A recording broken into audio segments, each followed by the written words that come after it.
Welcome to the Life Rocks podcast. In this podcast, we explore how nature, science, education, and culture can benefit all children and future generations. This is a show for educators, parents, mentors, and anyone interested in making the lives of our children, families, and communities better. So sit back, take a breath, and enjoy the show. And now for your host, Asher Cloran.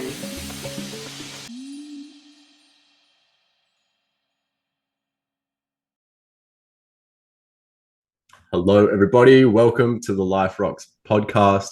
I'm here with the amazing teacher, Jo Watkins, who is the CEO of Australia Earth Science Education, formerly known as Earth Science Western Australia. So welcome, Jo, to the podcast. Thanks for coming along. Thanks for having me. Now, I first met Jo at the Canasta Science Teachers Association conference in Canberra in 2022, and I saw Jo's awesome work with interactive earth sciences, and she was really able to bring earth sciences to life using hands-on action-based experiences. And I think that that's awesome. I think that school really needs action-based approaches. It's way more engaging for kids, and I'm really interested to hear from you how you came across action-based learning and why you think it's really important. Yeah, I think that's probably a dual answer. How the organisation I'm lucky enough to work for, going on, oh gosh, it's getting close to 12 years, I think now, but came to it in a different form because it started pre-me. But myself as a teacher, I actually started teaching in a district high school in a middle school setting. And I got the very challenging year 9 class right from the get-go.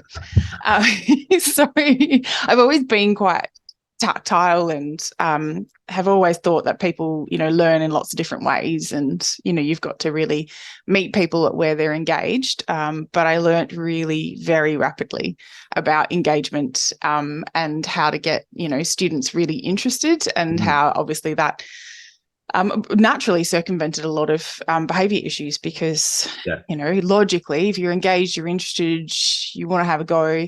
And I think as well, the students realising that you'd put a lot of effort into what you were doing, that it was really meaningful, that you'd set these things up because you really wanted them to understand and explore. I found that was a really good engagement tool for the students.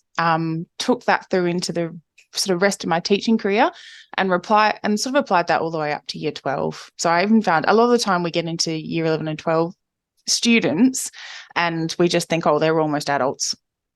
Let's just talk at them and give them textbooks and they'll be all over it. But they still need to explore and find out for themselves and make connections for themselves. And those connections they make for themselves are the ones that they retain, are the ones that they go on and absolutely smash their exams and, really enjoy. So I guess that was my teaching philosophy. And then I was lucky enough to start teaching earth and environmental science, which is a year 11 and 12 subject that's offered across a lot of states and territories in Australia, and a massive favourite of mine. I could go on forever. But I actually had an environmental science background, but not an earth science background. So I connected up pretty rapidly with what was called Earth Science WA at the time. And they helped me as a teacher. And then after working with them for a couple of years and realising we had really shared philosophies, when the opportunity to work for them came up, that's when I jumped across. So, and I think a lot of that came from the lovely Julia Ferguson, who was one of the first staff members of ESWA at the time, and she worked all the way down into primary school, but she was a geologist for many, many, many years and then retrained as a teacher, and she was just an incredible teacher. Out all the time, getting dirty, in amongst the rocks, and then she brought that into what she did in the classroom and then what she did for ESWA. So that's I think she really steered a lot of that from the get-go. Awesome. And so PALMS, the Primary Australian Literacy, Mathematics and Science, that's supported by ESWA, which is the Earth Science Western Australia. Yeah. And tell me about the development of Palms and how that kind of emerged from SWA. Yeah. So what was happening, I guess, in WA, we stood out really quickly that teachers are time poor. And I honestly don't know. I've had the great privilege of working with lots of primary schools now in this job and primary teachers. And I just don't know how they do it all. Like they've got to be, jack of all trades, expertise, and particularly if something's not in your wheelhouse, it's not something you're an expert on, it's actually really difficult to simplify it back to a hands-on experience. Yeah. So we worked with, initially we started year 11 and 12, and then the organisation worked our way back to year 7, and then we worked our way back to kindy. Okay. And we were offering incursions and just doing bits and pieces. And the primary teachers were just looking at what we'd created for high school. So, obviously this, as a little not-for-profit, it takes time to do. But we'd created all these resources to help teachers get hands-on and delve in high school. And the primary teachers were sort of saying to us, well, we want that too. Like, of course. So we were really lucky to work with lots of really good operators. So we, talked to lots of primary teachers, like what format do you want it in?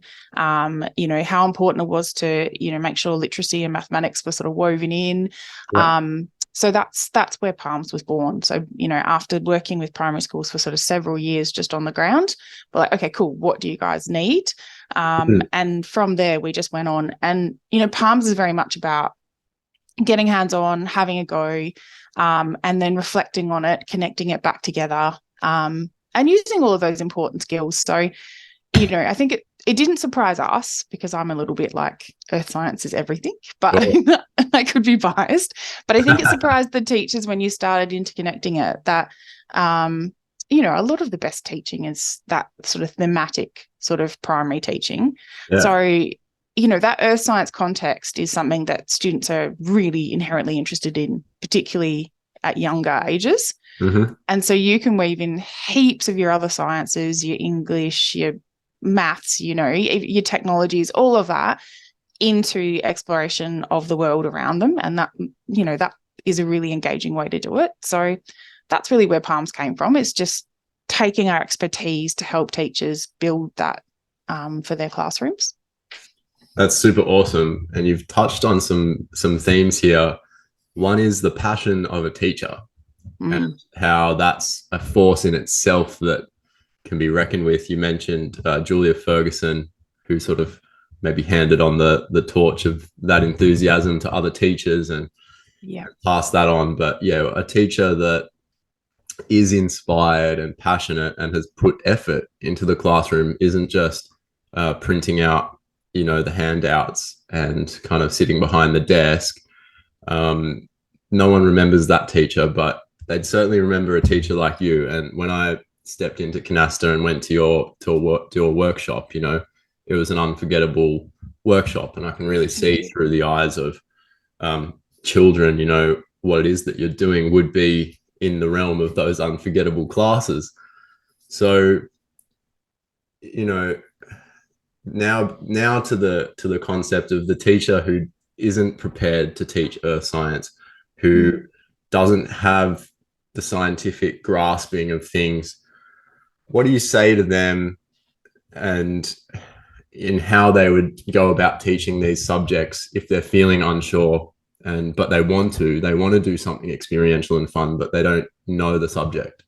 Yeah, absolutely. I think start small. So, of course, I'm going to say go look at our resources, Palms.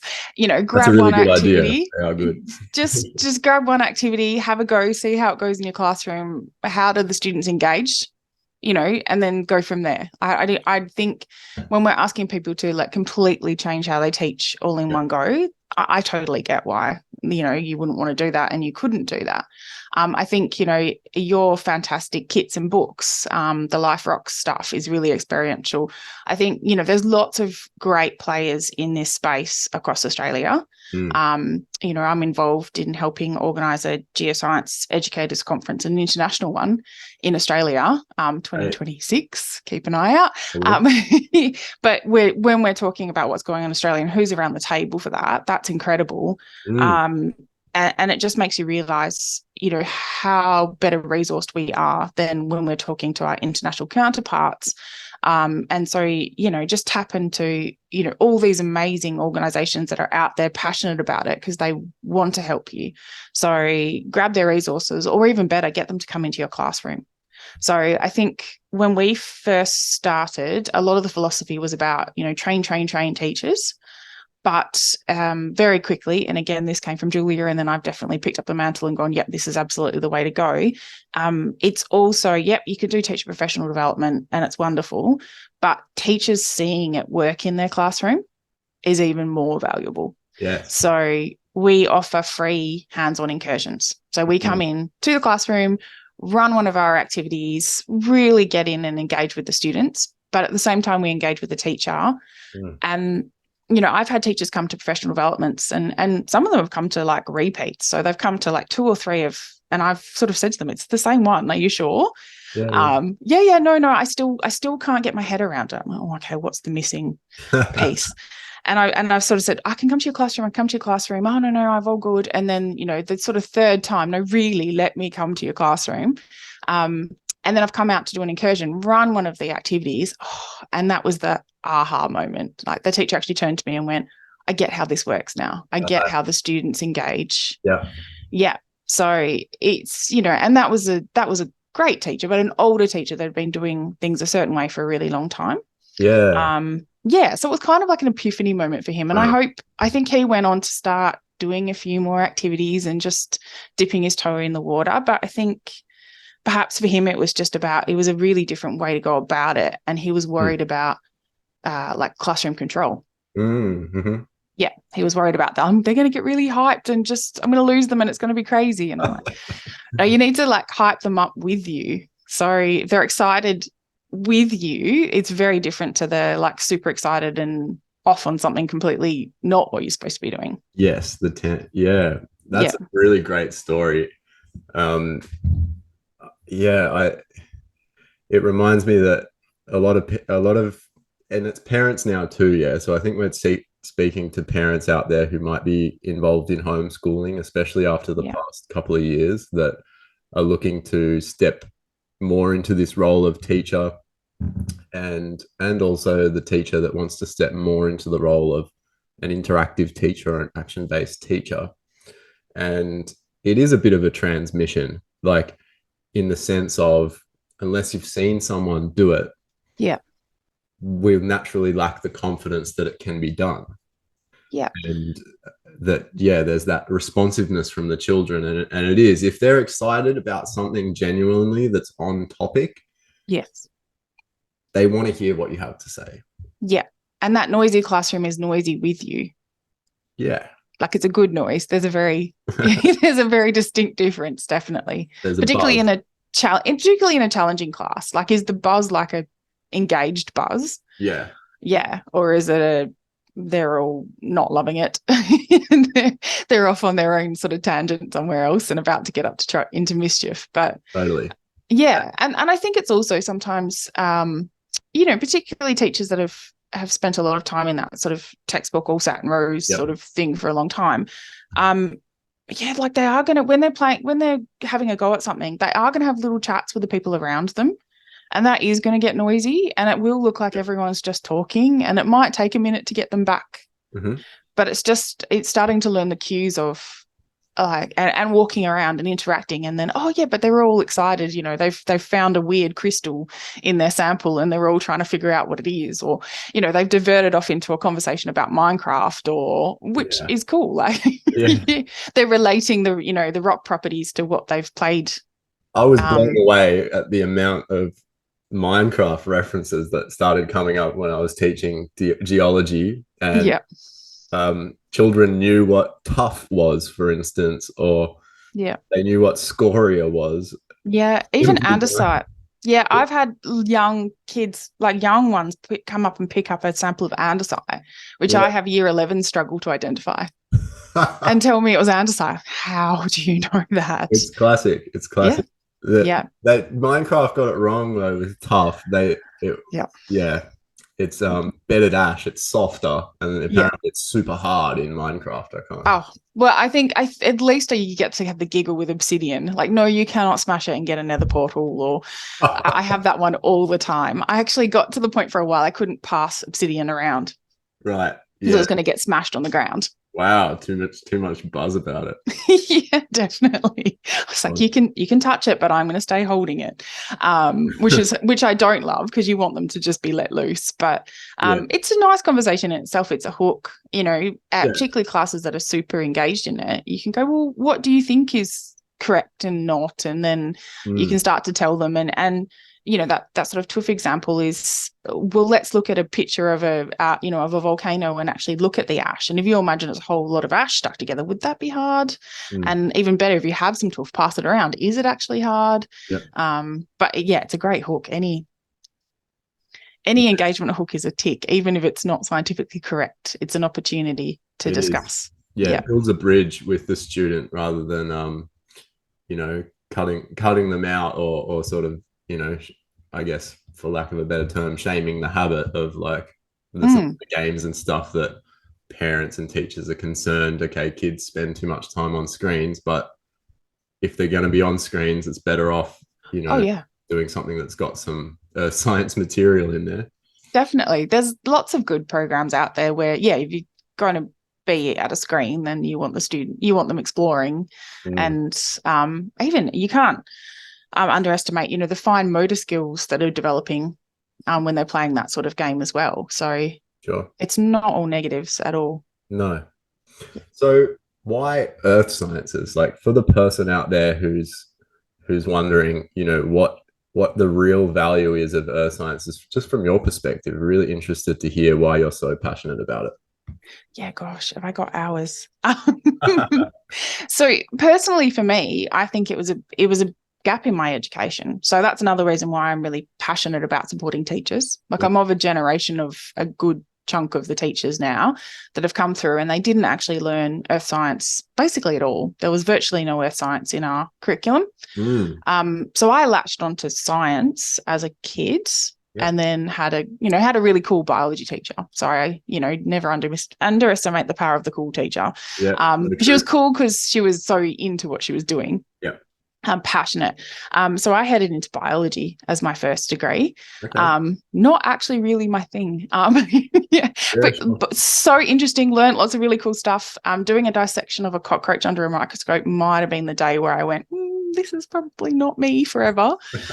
But that's okay. Like, everybody has their thing, and I still appreciate, other aspects. Added environmental science because that was what was there at the time and completely loved it.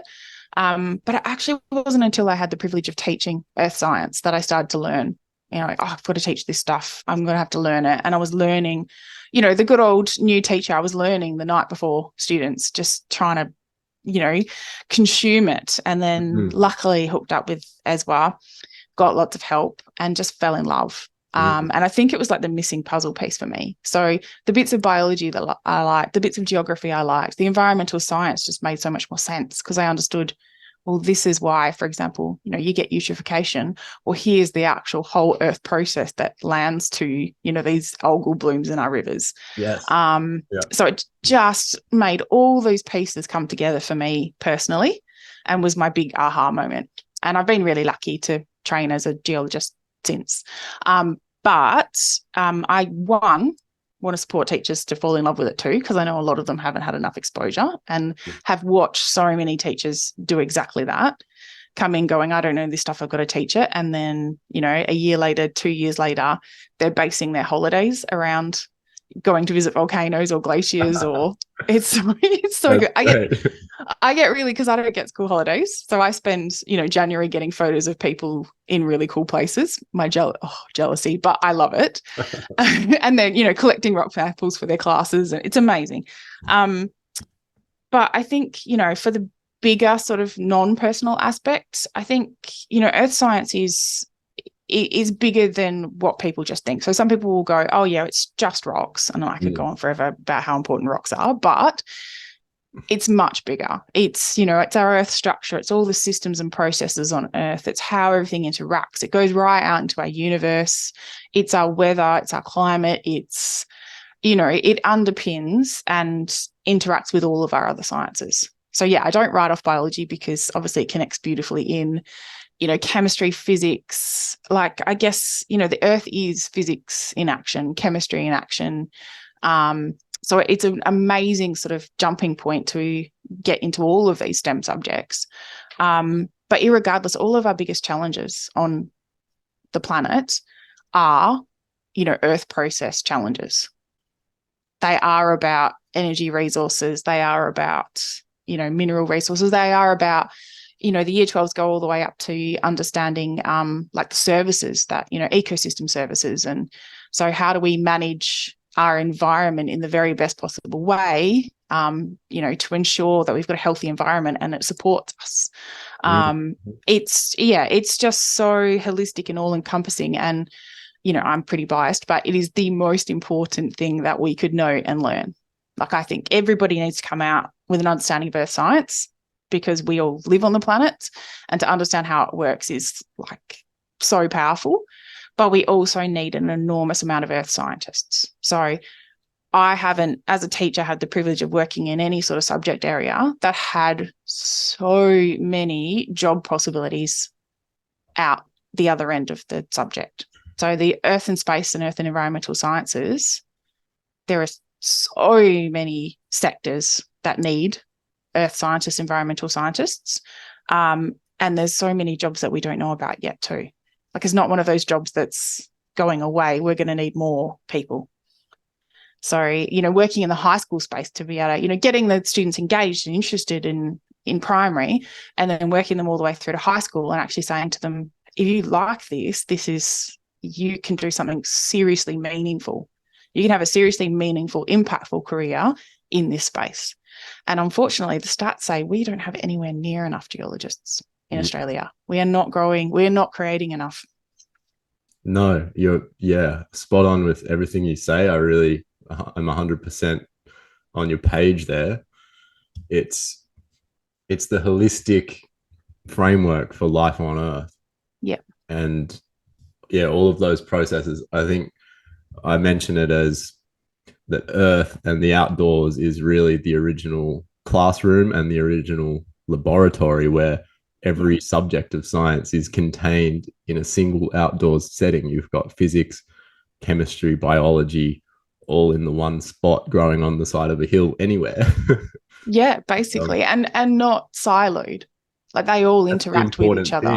I think in the schooling system, children have been used to these separate subjects. Yeah, and they're all black and white things on a worksheet, and it's really not the way science exists in the real world. So no. Yeah. And that's hence where I think a lot of our resources in primary find it easier. We do weave, like, we not step on toes, but we bring in the chemistry and the physics and stuff where it fits. And even in the high school, we do it. I know in the high school setting now, this is our term for earth and space science. But, we sort of say to them, for example, our year 7 staff, but there's so much crossover with your chemical sciences that you need to teach. So tick, tick, tick, do them all together in context.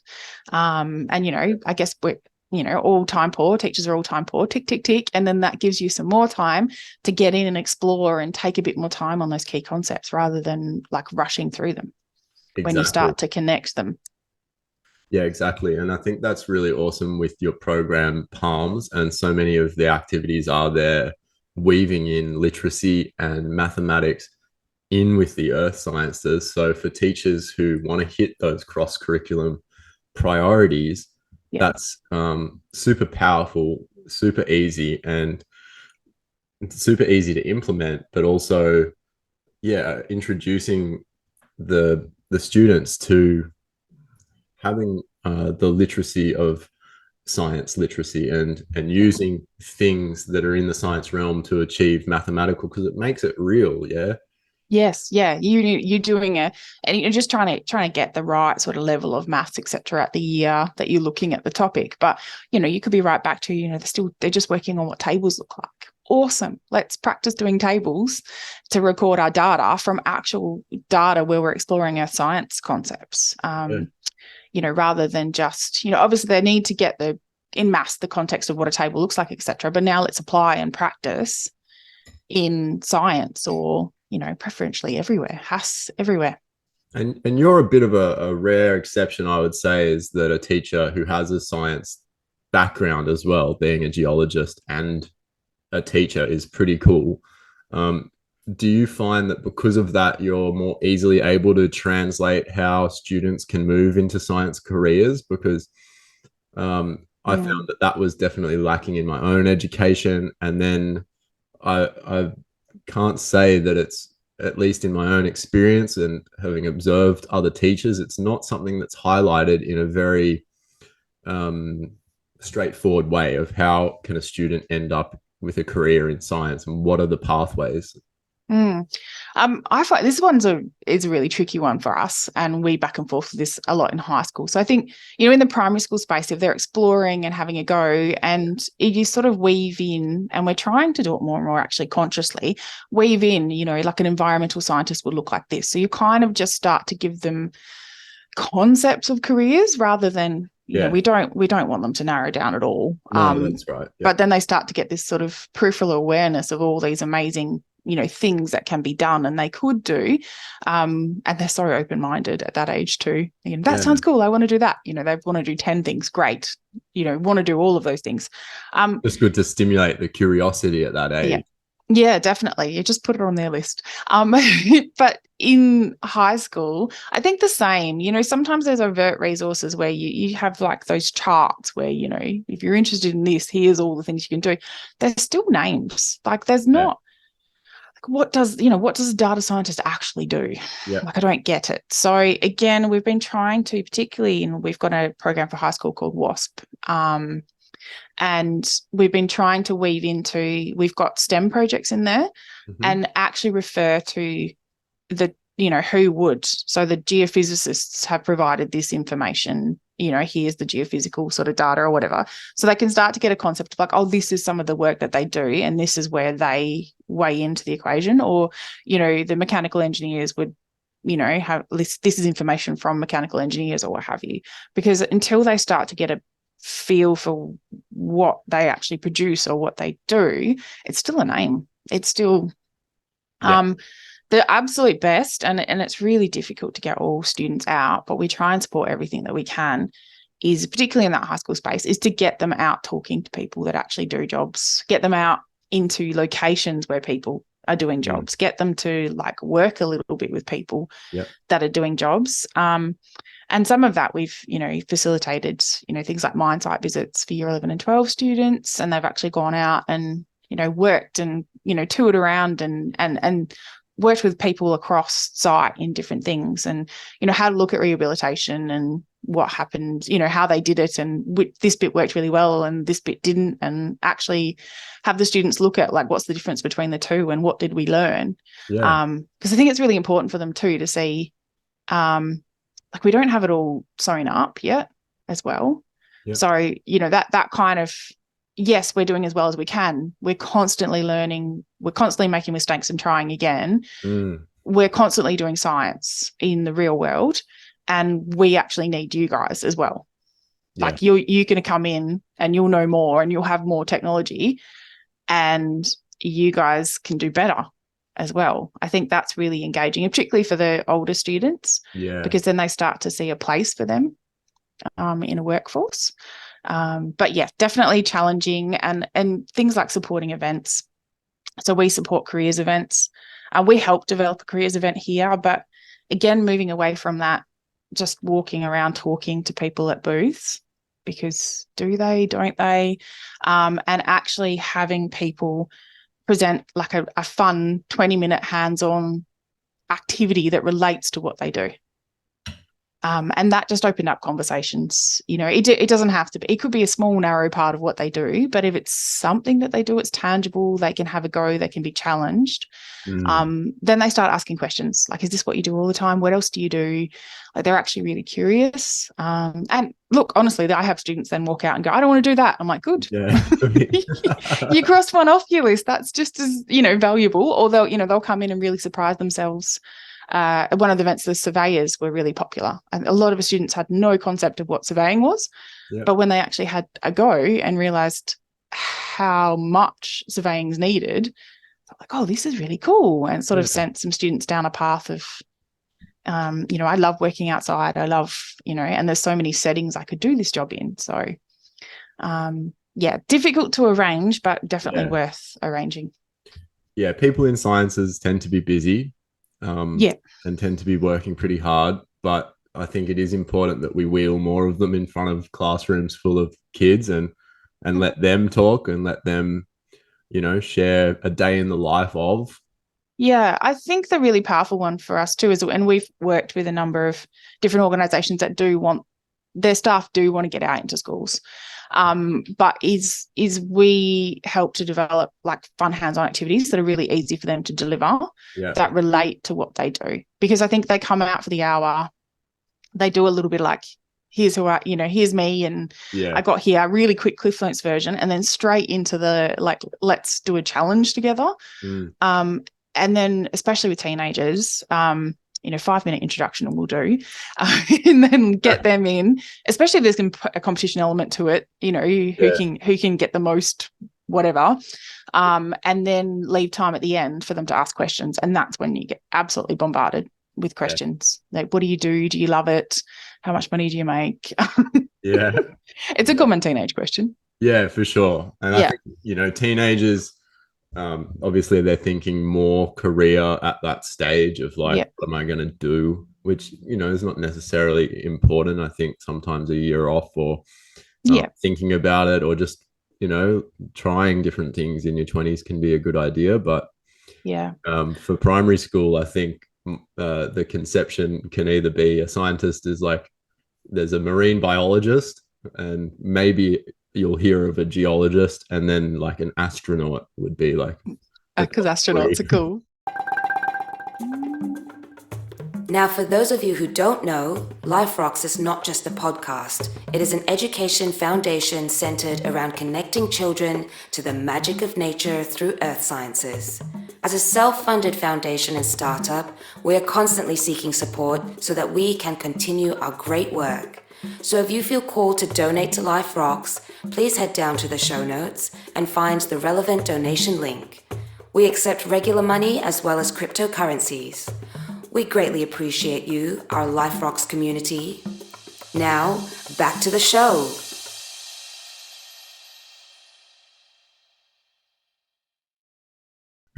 I have actually been, and unfortunately these stereotypes still exist, and I think that's why the more people we get into classrooms, the better. I've gone in for an incursion and I'm setting up, and this class is lining up outside. I think they might have been year 4s or 5s. Yeah. And, one of the boys gets to the front of the line and peeks in, and at the top of his lungs goes, I thought you said there was a scientist coming today. There's a lady in there. Yeah, scientists are not ladies. Right.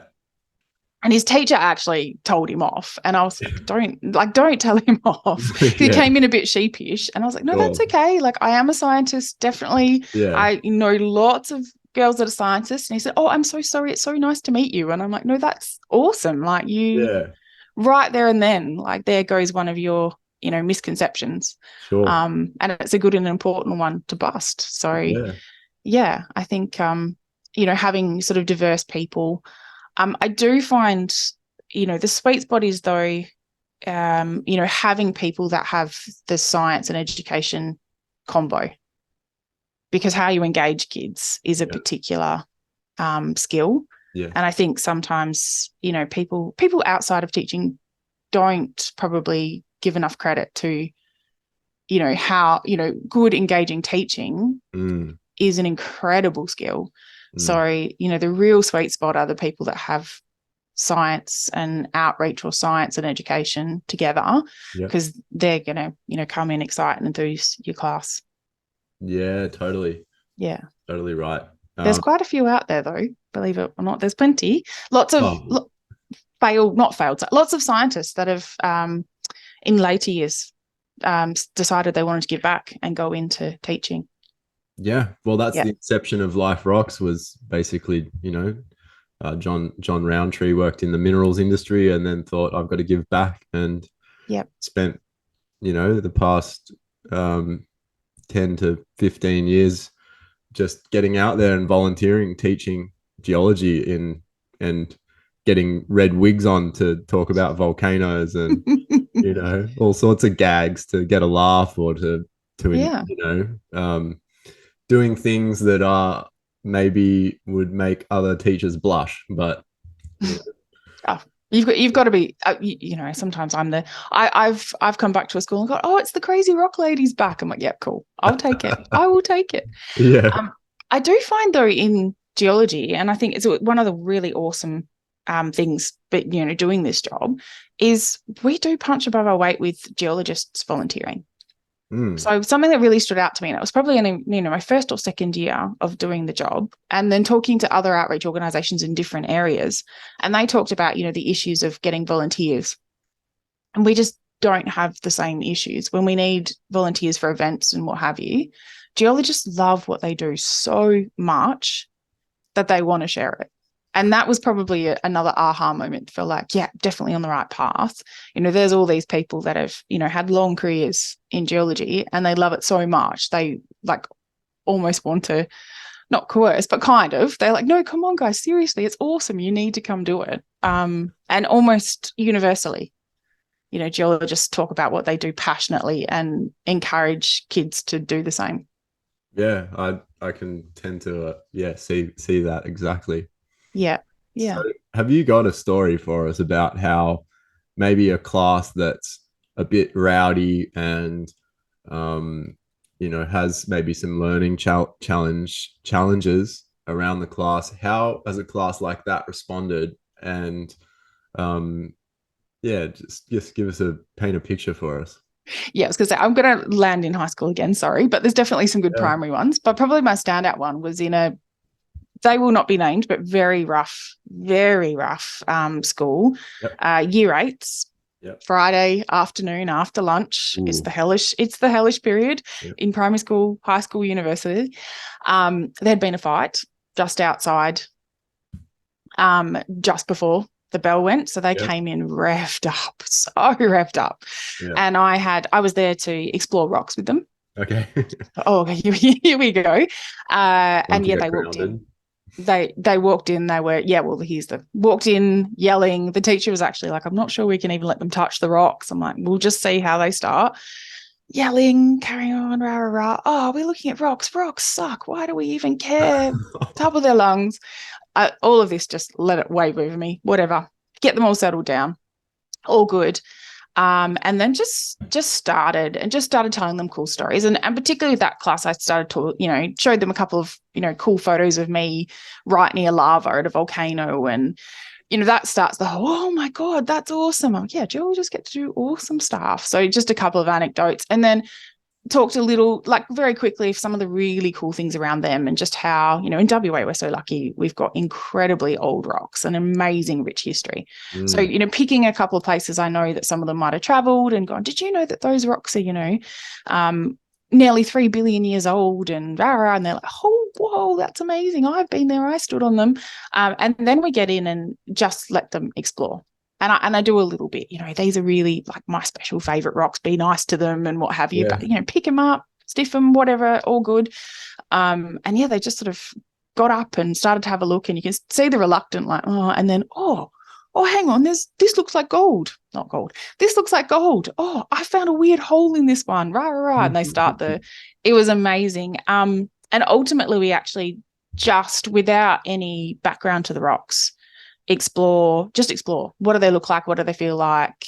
You know, what can you observe? And then we start to bring them back to, well, rocks look the way they do because of how they formed. So we start to pin the features of rocks into our 3 different types. more on the fact of I've observed all these characteristics, like, oh, where do they belong? Oh, well, that one probably came out of a volcano, and it makes a really cool story. And then ultimately we sort of come up together with a list of features we're looking for in each of the rock types, and then move into, two groups competition, who can ID their rocks together as a group and get as many right as possible.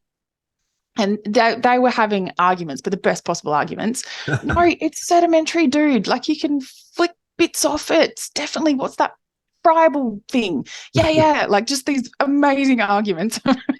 And it was loud, and it was so engaged.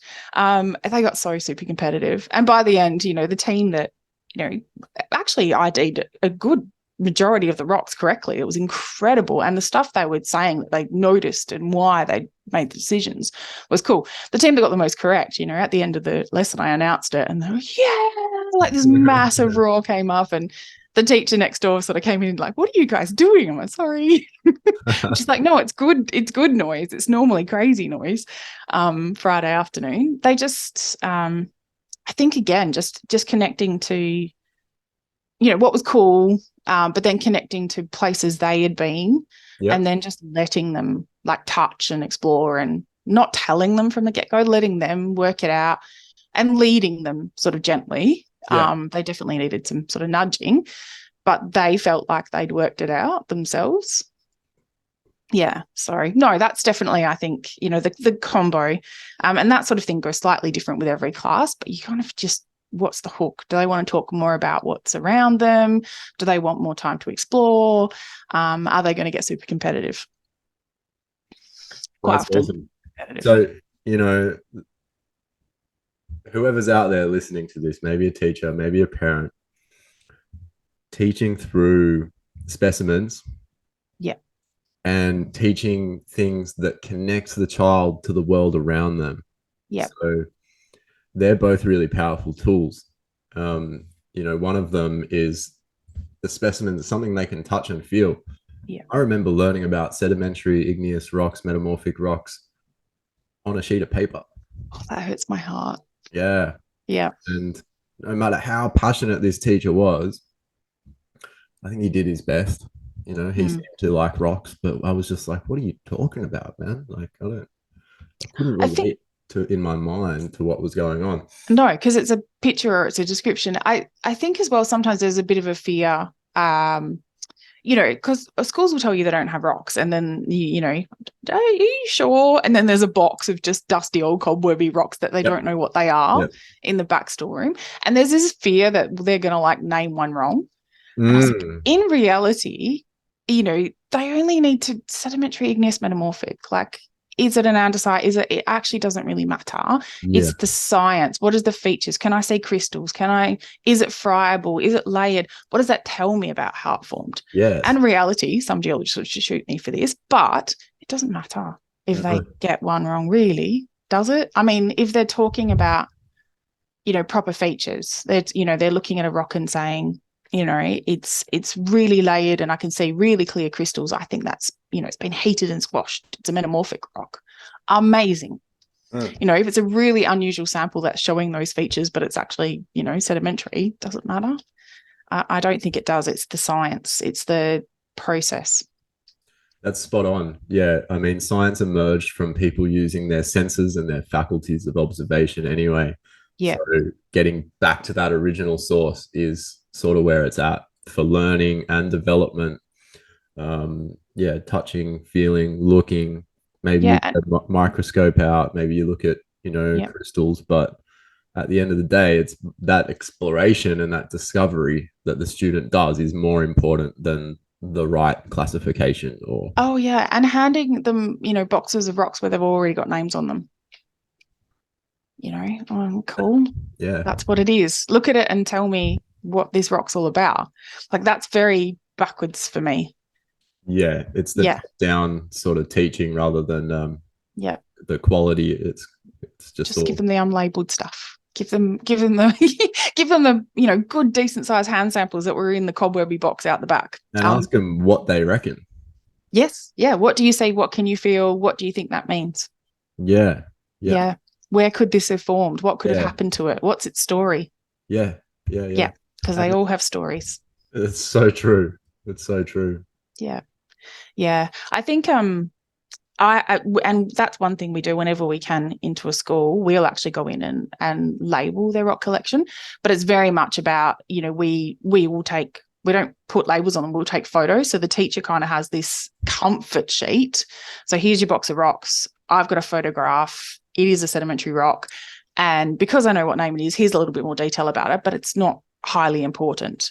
But then they've got that, here's my comfort sort of sheet I can hide up the back here. Mm. And then I just, boom, put the rocks out there and let them go nuts.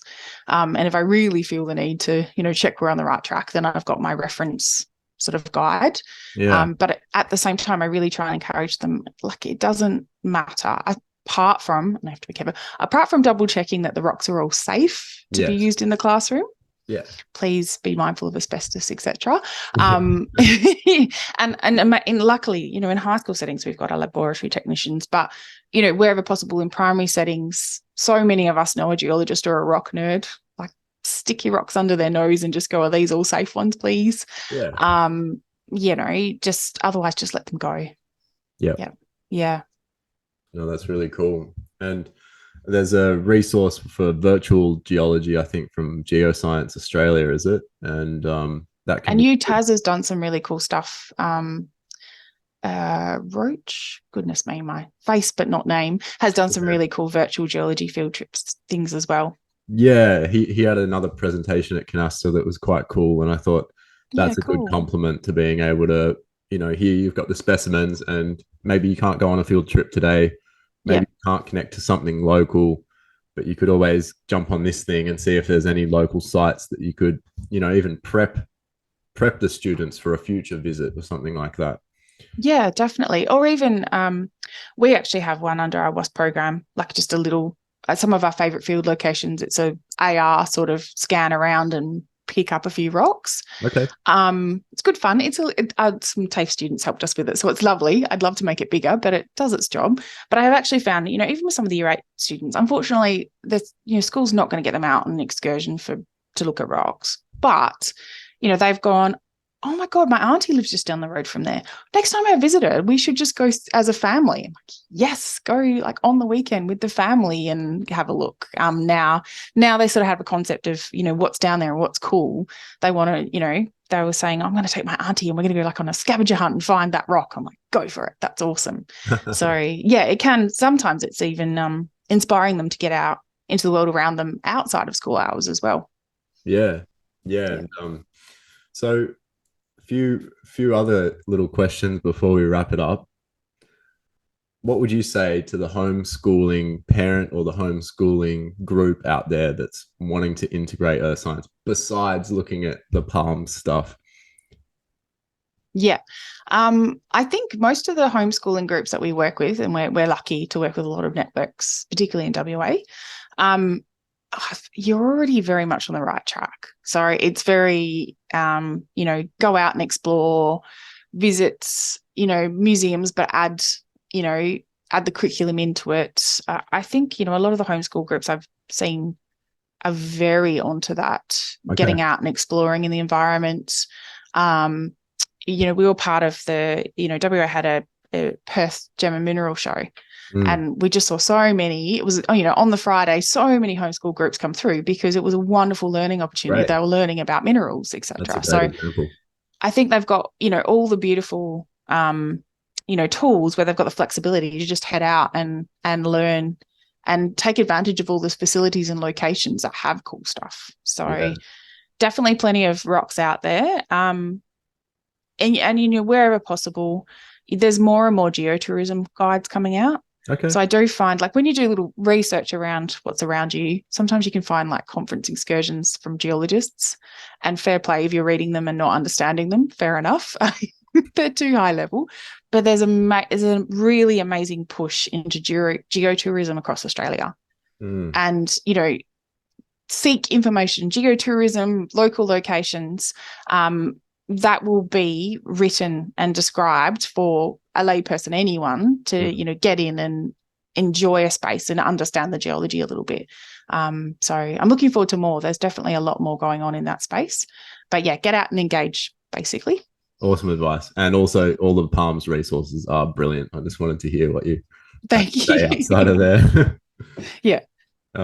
So it seems, as we educate and as we learn and grow, the education system, for the most part, has thought that it's a good idea that we do more and more standardized testing with more and more cognitive based learning, less and less experiential based learning, until literally at university level, we're pretty much trying to cram whole textbooks into our head to memorize them.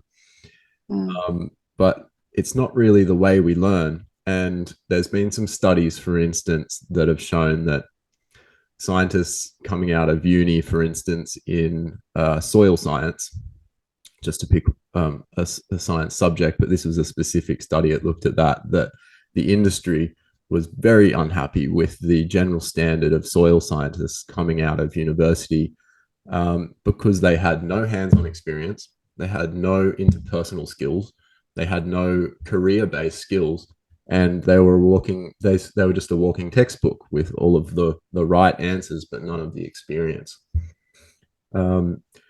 So I guess I'm just interested to hear your reflection about what are the ways in which you think adult education needs to change, and how do we start to influence, say, universities and upper high schools to have more hands-on based learning? Yeah. I think in the university space, I think I have seen some very good operators. Obviously, I'm biased into the sort of geology space. So some of our university courses in WA for geology Yep. are very much like field trips are a thing. They're connected into industry and they get, time on site, etc. So they've definitely been partnering. And I think, we can learn a lot from the TAFE space here too. Yeah. So I've seen the TAFEs just do amazing stuff where, they try and make sure that their lecturers are current, like either still working in industry or very recently just come out of industry. So, the skills that they're sharing and imparting are like right now. And then again, just trying to connect into industry as much as possible. So, that two-way exchange. I've seen that, and it's obviously really difficult, but it's really valuable. So where I've seen that happening, I think, the graduates definitely do well for it. And I've actually seen where, university courses where graduates have jobs before they're finished because they've been exposed to people, they've worked with people, they got a chance to show them what they could do, and how amazing to, have found a good fit and be, yep, we'll take you before they even, leave. It's a really nice place for them to be. I think in the upper high school space, it's just continually, ultimately it would be good to see the amount of content reduced to allow time to actually experience. But having said that, in the interim, we support year 11s and 12 earth and environmental science in WA and New South Wales. For us, it's about being clever and hitting your curriculum points with experience. And sometimes those experiences, you might spend a half day. So in New South Wales, we've partnered up with the Geological Survey and we do core library excursions. So they come into the core library and they get a series of like 5-6 different hands-on workshops, experience, have a look at some of the equipment as well. But they've covered a massive chunk of the curriculum in half a day. So the teachers just go, tick, this is brilliant. So it's also a bit, and I see a lot of year 11 and 12 teachers do it well, is being clever. Yeah. So experience stuff takes longer, but can we make the experience so valuable that it actually incorporates so many curriculum points that we're actually saving time? Beautiful. Yeah, that's really awesome. So what would your wish be for future generations? Oh gosh. I think for future generations, I think, I would love for everybody to be able to access, to be able to explore, to be able to access information and locations, to explore the world around them so that they can understand it, at very least be informed citizens about a lot of the big things that we're talking about and worried about.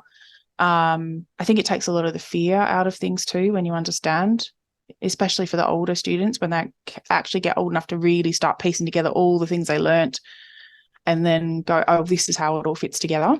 Yep. And then I think for them to actually understand all the amazing options that are available to them, because how powerful to understand how things work and then to understand that you've got an important place in all that. Yeah, that's beautiful. Very lofty, but no, that's a lofty question, and that's the point of that question. I think teachers are driven by ideals, and unless they were, we wouldn't feel inspired anymore, would we? No, absolutely. Hey, Jo, we're really grateful here. I'm really grateful for having you on the Life Rocks podcast, and we'll make sure we've got all of the links up to all the work that you're involved in on the show notes. And yeah, thanks for coming on the show today. Thank you so much for having me. All right, everybody. And remember, life rocks.